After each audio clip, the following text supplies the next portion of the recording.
Today we have the 2021 BMW iX3. This vehicle has done just under 50,000 miles. It has an automatic transmission and a fully electric motor. To the left of our steering wheel we have cruise control as a feature, and on the right we have hands-free calling, voice control and automatic headlights.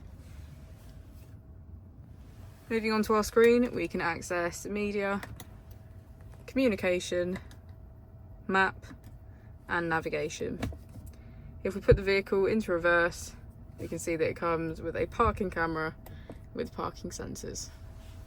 Just below we have our dual zone climate control with heated seats on either side.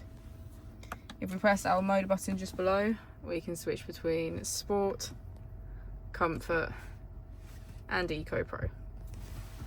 As we go into the back of the vehicle, we can see that it has a full leather black interior and get a good view of our panoramic roof.